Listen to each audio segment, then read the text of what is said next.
State government വാറ്റ് കുറച്ചാൽ പെട്രോളിന് 10 രൂപ വരെ കേരളത്തിന് കുറയ്ക്കാൻ പറ്റും. പക്ഷേ സ്റ്റേറ്റ് ഗവൺമെന്റ് വാറ്റ് കുറയ്ക്കുമോ? സെൻട്രൽ ഗവൺമെന്റ് റീസെന്റ് ആയിട്ട് എക്സൈസ് ഡ്യൂട്ടി പെട്രോളിനും ഡീസലിനും കട്ട് ചെയ്തു. ബട്ട് സ്റ്റിൽ കേരളത്തിൽ 106 രൂപ. അതിനെന്താ കാരണം എന്ന് അറിയുന്ന മുമ്പ് ചാനൽ ഒന്ന് ഫോളോ ചെയ്യും. സെൻട്രൽ ഗവൺമെന്റ് റീസെന്റ് ആയിട്ട് എക്സൈസ് ഡ്യൂട്ടി കുറച്ചു.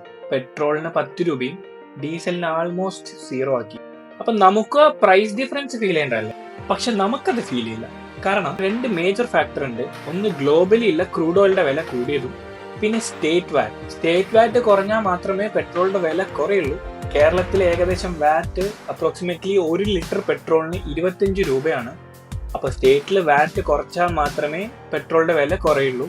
അത് കുറയ്ക്കാൻ പറ്റില്ല, കാരണം സ്റ്റേറ്റിന്റെ വൺ ഓഫ് ദ മേജർ റവന്യൂല് ഒരെണ്ണമാണ് ഈ വാറ്റ് എന്ന് പറയുന്നത്. സിസ്റ്റമാറ്റിക് റവന്യൂ ഈ വാറ്റ്.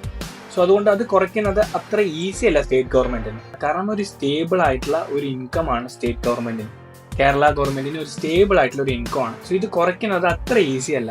അപ്പൊ എനിക്ക് നിങ്ങളോട് ചോദിക്കാനുള്ള ഒരു ചോദ്യം എന്താണെന്ന് വെച്ച് കഴിഞ്ഞാൽ, വാറ്റ് കുറച്ച് പെട്രോളിന്റെ വില കുറയ്ക്കണം എന്നാണോ, അല്ല സ്റ്റേറ്റ് ഗവൺമെന്റിന്റെ സ്റ്റേബിൾ ആയിട്ടുള്ള ഇൻകത്തിൽ എന്തിനാ നമ്മൾ കൈവയ്ക്കണം? നിങ്ങളുടെ അഭിപ്രായം ഇതിൽ എന്താണെന്നുള്ളത് നിങ്ങൾ കമന്റ് ചെയ്യും. നിങ്ങളുടെ ഫ്രണ്ട്സ് ആൻഡ് ഫാമിലിക്ക് ഈ വീഡിയോ ഷെയർ ചെയ്യും. Follow for more updates.